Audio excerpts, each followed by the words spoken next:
માટે તે કહે તે વાત તમે સૌ માનશો કે નહીં? એટલે સૌએ કહ્યું, હા. પછી સ્વામીએ સભામાં શ્રીજી મહારાજના જૂના આખ્યાનો કહ્યા અને તેમાં આનંદ સ્વામીની સહી કરાવી. તેમાં પ્રથમ તો લોજ માંગરોળમાં શ્રીજી મહારાજે આનંદ સ્વામીને ખભે હાથ મૂકી પોતે કબીરની હોરી બોલ્યા હતા. કોટી કૃષ્ણ જોડે હાથ, કોટી વિષ્ણુ નમે માથ, કોટી શંકર ધરે ધ્યાન, કોટી બ્રહ્મા કથે જ્ઞાન, સદગુરુ ખેલે વસંત.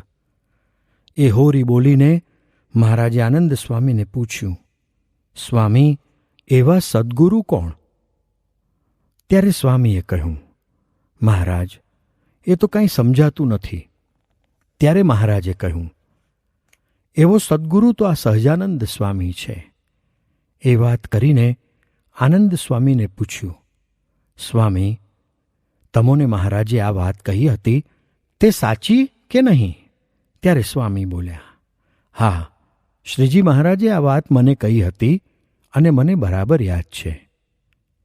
વળી સ્વામીએ વાત કરી, સંવત 1867માં સારંગપુરમાં રાઠોડ દાદલને ત્યાં હોળી રમ્યા ત્યારે શ્રીજી મહારાજ ઉપરનું કબીરનું પદ બોલ્યા અને અમારી છાતીમાં છડી અડાડે અને વારે વારે છડી અમારી છાતીમાં અડાડીને બોલે, કોટી કૃષ્ણ જોડે હાથ, સદગુરુ ખેલે વસંત. પછી મહારાજે પૂછ્યું, એવા સદગુરુ કોણ? ત્યારે આનંદ સ્વામી તથા મુક્તાનંદ સ્વામીએ હાથ જોડીને કહ્યું, મહારાજ, એવા સદગુરુ તો તમે. એમ પ્રથમ મહારાજે સમજાવ્યા પ્રમાણે કહ્યું. ત્યારે મહારાજે કહ્યું, એ તો સદગુરુનો મહિમા કહ્યો છે અને અમે તો સર્વોપરી પુરુષોત્તમ ભગવાન છીએ અને એવા સદગુરુ તો આ ગુણાતીતાનંદ સ્વામી છે.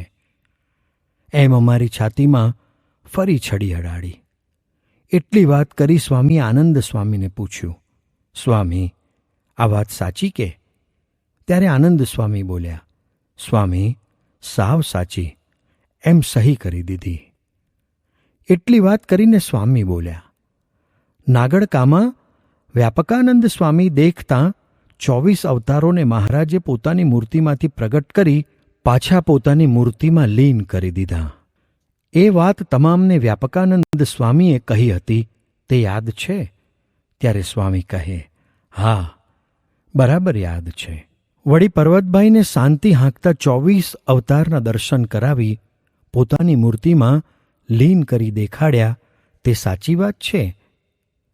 ત્યારે આનંદ સ્વામી કહે, પર્વતભાઈની જાતની જ કહેલી છે, તે ખોટી કેમ હોય? પછી સ્વામી બોલ્યા, આનંદ સ્વામી, સાંભળો.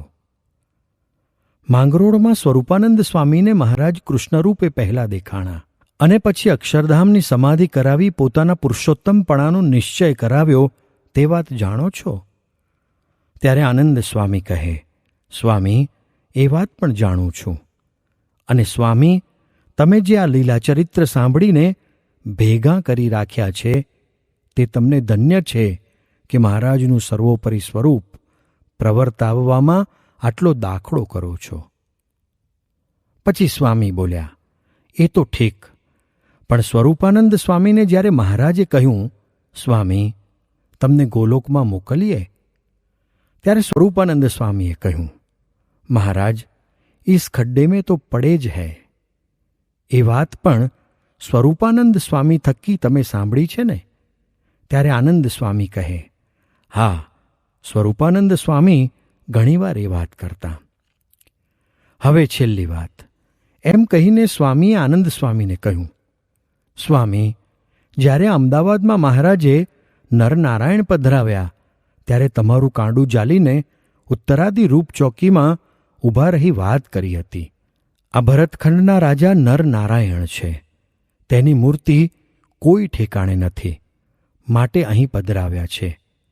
પણ આવા અનંત નરનારાયણ તથા અનંત કૃષ્ણ નારાયણ આ પ્રગટ પુરુષોત્તમ સહજાનંદ સ્વામીનું ભજન કરે છે. એમ પોતાની છાતીમાં હાથ અડાડી તમોને જ વાત કરી હતી તે યાદ છે ને? ત્યારે આનંદ સ્વામી કહે, હા, આ તો મારી જ વાત, એટલે કેમ ભૂલાય? એમ સર્વે વાતમાં આનંદ સ્વામીએ સહી કરી દીધી. આનંદ સ્વામીનો સાદ સહેજ ઝીણો અને સભામાં ન સંભળાય. તેથી આનંદ સ્વામી જે શબ્દો બોલતા તે સ્વામી ફરીથી સભામાં બોલતા અને કહેતા, સાંભળો ભાઈઓ, આ આનંદ સ્વામી આ પ્રમાણે કહે છે. એમ સ્વામીએ ઘણી વાતો કરી. શ્રીજી મહારાજના પુરુષોત્તમપણાનું ઘણું પ્રતિપાદન કર્યું. આ પ્રમાણે ભગતજીએ વાતો કરી. તે સાંભળી ફૂલચંદભાઈ તથા વિઠ્ઠલભાઈ, દામા શેઠ તથા બીજા હરિભક્તો ઘણા જ રાજી થયા અને કહ્યું, પ્રાગજી ભક્ત, તમારા ઉપર સ્વામીની અપાર કૃપા છે. તે આવી સ્વામીની કહેલી વાતો ઇદમ યાદ કરીને કાના માત્રના ફેરફાર વગર કહી શકો છો. ભગતજી બોલ્યા, એ બધું સ્વામીની કૃપાનું ફળ છે. નિર્વાસનિક ભક્તના લક્ષણો. તે જ સાલે ચોમાસામાં પ્રાગજી ભક્ત તથા તેમના મોટાભાઈ નરસિંહભાઈ તથા મહુવાના હરિભક્તો જૂનાગઢ સ્વામીનો સમાગમ કરવા ગયા. પૂરા 3 માસ જૂનાગઢ રહ્યા અને પછી સ્વામીએ મહુવા જવાની આજ્ઞા કરી. ત્યારે ભગતજીને વસમું લાગ્યું કે સ્વામીના સમાગમ વગર શી રીતે રહેવાશે. પરંતુ સ્વામીની આજ્ઞા હતી એટલે ગયા વિના છૂટકો નહોતો. જે ભક્તને દેહાભિમાનની નિવૃત્તિ થઈ ગઈ હોય અને પંચ વિષયનો અભાવ થયો હોય તેના લક્ષણ શ્રીજી મહારાજે કયા છે. એવો ભગવાનનો ભક્ત ગૃહસ્થાશ્રમી હોય અથવા ત્યાગી હોય ને તેને દેહાભિમાન તથા પંચ વિષયમાંથી આસક્તિ તો નિવૃત્ત થઈ ગઈ હોય, પછી પરમેશ્વરની આજ્ઞાએ કરીને જેવી રીતે ઘટે તેવી રીતે દેહાભિમાન પણ રાખ્યું જોઈએ ને જેમ જેને યોગ્ય હોય તેમ પંચ વિષય પણ ભોગવ્યા જોઈએ. ત્યાં દ્રષ્ટાંત છે કે જેમ અતિશય દુબળું ઢોર હોય તેને હેઠે લાકડા ભરાવીને શિંગડે પૂંછડે ઝાલીને ઊભું કરે તે જ્યાં સુધી એ માણસ ઝાલી રહે ત્યાં સુધી ઊભું રહે અને જ્યારે માણસ મૂકી દે ત્યારે પૃથ્વી ઉપર પડી જાય.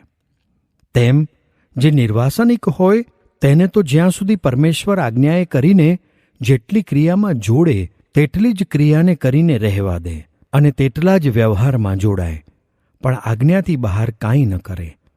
ગઢડા અંત્ય પ્રકરણ 18. આવી સ્થિતિવાળા પ્રાગજી ભક્તને સ્વામી ઘેર જવાની આજ્ઞા કરે ત્યારે ઘેર જાય, પણ ત્યાં રહેવાય નહીં અને દરેક રીતે સ્વામીના દર્શન સમાગમ અને પ્રસંગની તીવ્ર ઝંખના રહ્યા જ કરે અને કઈ રીતે સ્વામી અપાર રાજી થઈ જાય એવું ચિંતવન પણ રહ્યા કરે. તેમનું સમગ્ર જીવન સ્વામીમય જ હતું અને સર્વક્રિયા સ્વામીને રાજી કરવા પૂરતી જ હતી. કોઈ પણ ક્રિયા જેમાં સ્વામીનો એક યા બીજી રીતે સંબંધ ન હોય તે તેઓ કરી શકતા જ નહીં. આવા પરમ દિવ્ય ભક્તિભાવને લઈને સ્વામી તેમને વારંવાર બોલાવતા. શ્રી હરિકૃષ્ણ મહારાજની મૂર્તિ પ્રતિષ્ઠા. સંવત 1816 ગઢપુરમાં શ્રી હરિકૃષ્ણ મહારાજની મૂર્તિ પધરાવવાની હતી. તે સમયે સ્વામી ગઢપુર પધારવાના હતા. એ વાત જાણી પ્રાગજી ભક્ત પણ મહુવાથી ગઢડે આવ્યા. આ સમયે અમદાવાદ તથા વરતાલ દેશના ઘણા સાધુ, બ્રહ્મચારી, પાર્ષદ વગેરે આવ્યા હતા અને પ્રતિષ્ઠા નિમિત્તે મહાયજ્ઞ થયો હતો.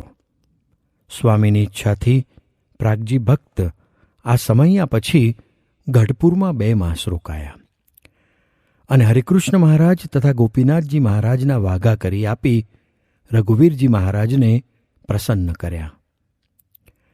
તે જ વર્ષે જૂનાગઢમાં પણ હરિકૃષ્ણ મહારાજની મૂર્તિ પ્રતિષ્ઠા કરવાની હતી અને રઘુવીરજી મહારાજ પણ પધારવાના હતા.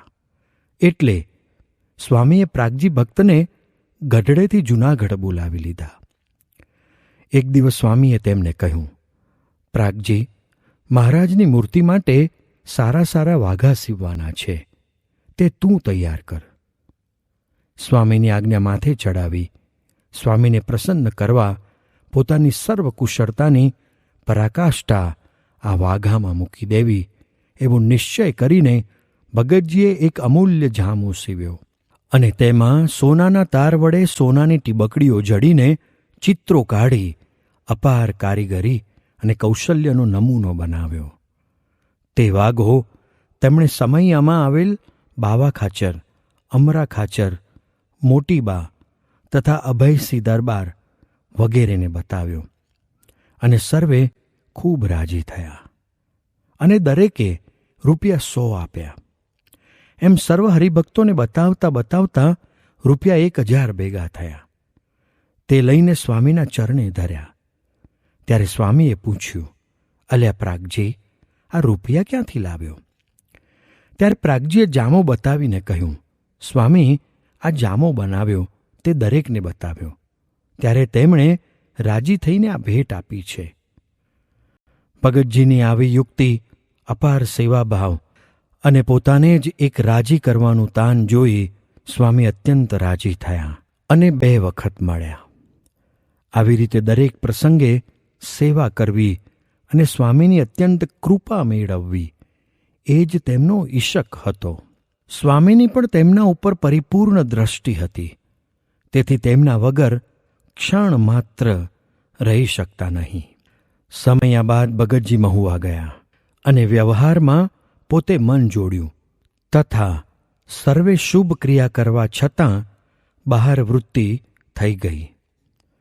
ભગતજી પોતાની તમામ ક્રિયામાં સ્વામીનું અનુસંધાન રાખતા જ હતા. પણ જો વ્યવહારમાં મન જોડે તો સંકલ્પના તરંગો ઉઠે અને અંતરમાં અશાંતિ ઉપડે જ.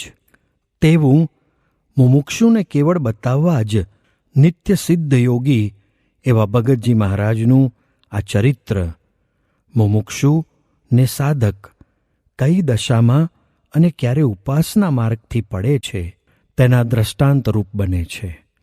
આવા ચરિત્રો મહાપુરુષો પોતાના જીવનમાં બીજાને માર્ગદર્શન માટે પોતે જ જાણે સમુદ્રમાં તરંગ ઉપજે અને લીન થાય તે પ્રમાણે શરૂ કરે અને ઉપાસ્ય મૂર્તિની પ્રાર્થનારૂપ ભક્તિથી પાછા લીન કરે. સિદ્ધાંત એ છે કે મુમુક્ષુએ દરેક ક્ષણે કેવળ ઉપાસ્ય મૂર્તિ તરફ જ લક્ષ્ય રાખવું જોઈએ. એક ક્ષણ પણ એ દ્રષ્ટિ ત્યાંથી દૂર થાય તો સિદ્ધ થયેલો યોગી પણ ગરતામાં જ પડે. મહાપુરુષોના આવા અદ્ભુત ચરિત્ર દર્શનથી મુમુક્ષુને ક્ષણે ક્ષણે ક્યાં ગરતા છે, ક્યાં કઠિનાઈ છે તે વિચારવાનું મળે.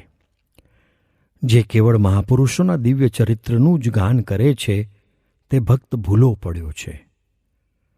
મહારાજે તો કહ્યું છે, જેમ ભગવાનનું સમર્થપણું હોય ને તેનું ગાન કરે, તેમજ અસમર્થપણું હોય તેનું પણ ગાન કરે, અને જેમ ભગવાનનું યોગ્ય ચરિત્ર હોય તેનું ગાન કરે, તેમજ જે અયોગ્ય જેવું ચરિત્ર જણાતું હોય તેનું પણ ગાન કરે. પણ ભગવાનના ચરિત્રને વિશે યોગ્ય અયોગ્ય એવા ઘાટ ઘડે નહીં. એવો જે ભગવાનનો ભક્ત હોય તેને પુરુષોત્તમના સ્વરૂપને વિશે સ્થિત પ્રજ્ઞ જાણવું. ગઢડા મધ્ય પ્રકરણ 17. આવું ચરિત્ર ઉપાડી ભગતજીએ સ્વામીની પ્રાર્થનારૂપ સ્તુતિ કરી અને સંકલ્પ મટાડવા સારું મંદવાડ માગ્યો. એટલે 1 મહિનો માંદા રહ્યા અને સંકલ્પનો મંદવાડ શમ્યો ત્યારે શાંતિ થઈ.